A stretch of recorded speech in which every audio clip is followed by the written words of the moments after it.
Today, I'm here with Dennis Romanenko, an ex-representative from Uber's management team who blew the whistle on Uber's unethical conduct. He is going to talk with us today to provide us with insights of Uber's activities. Hi Dennis, how are you this fine evening? I'm great. Thank you so much for having me on today. It's a pleasure to have you. And so I did want to ask you a couple questions. Sure. Do you believe it is unethical to collect data on your customers without their consent?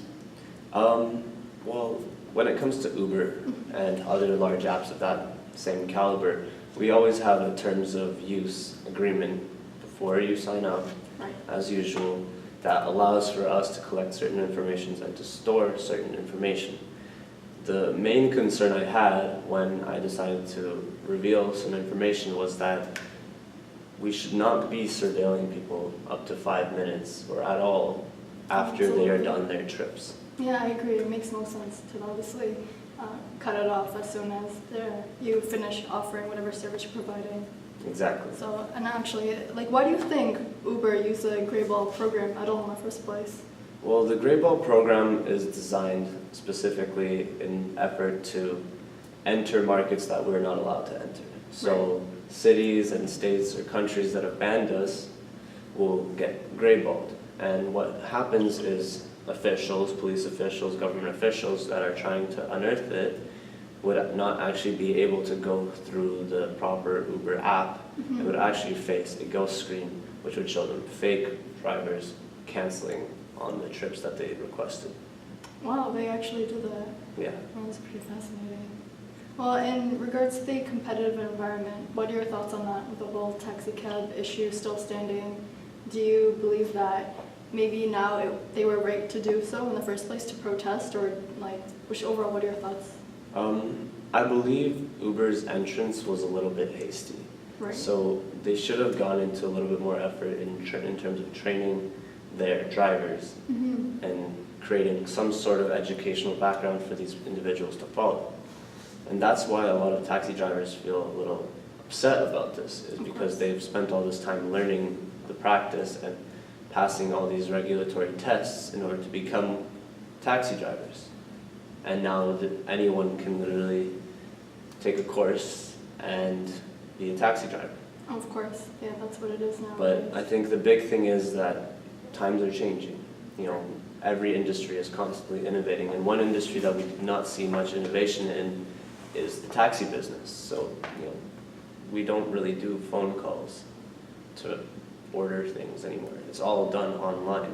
So if taxis want to stay in business and taxi companies want to stay competitive, they need to change with the times and adapt to the competitive atmosphere that's been created. That's a good point, and I agree with you, Dennis.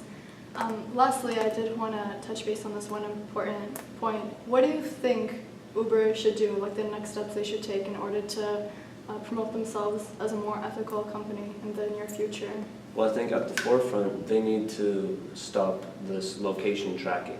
Right. Because at the pace that we're going, it might be 5 minutes now, but we're on pace to then track for 10 minutes after being closed, 20 minutes, and then eventually indefinitely. And the risk that's associated with that is really a hacking risk, because if that sort of information is stolen, you now have the data of millions of people around the world and their travel habits, and that can be used in a variety of malicious intents. But I think, yes, the biggest thing would be to stop tracking individuals after they're done with the service that we've provided them. But also, we need to take a step back and reevaluate our values as a company. Breaking the law is highly illegal. We can't break the law just because we're a large company.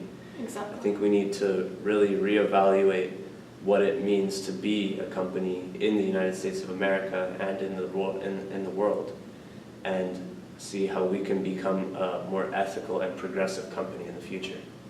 Well said. I completely agree with you, Dennis, and thank you for providing us with your insights. Thank you. It was a pleasure having you. Now we're going to get some insights from students in Seneca College to see what they have to say about the Uber scandal. It's unethical to track people for 5 minutes after finishing the ride. As long as they are done with the ride, they shouldn't be following the customer or anyone after that. I don't think it's right. So I heard how they start tracking 5 minutes in when you're finished with the app, and I believe that's, well, personally I think it's unethical because not everyone reads the terms of services and they don't agree with the terms. A lot of people just don't read it, Right. and then it violates some people's privacy, whereas you don't know that Uber tracks them. Well, for me, like, I actually didn't know about it until you guys mentioned it, but my opinion on the matter is the point of the service is to take you from point A to point B, and that's it. They don't have any say on where you go or to track you or any of that.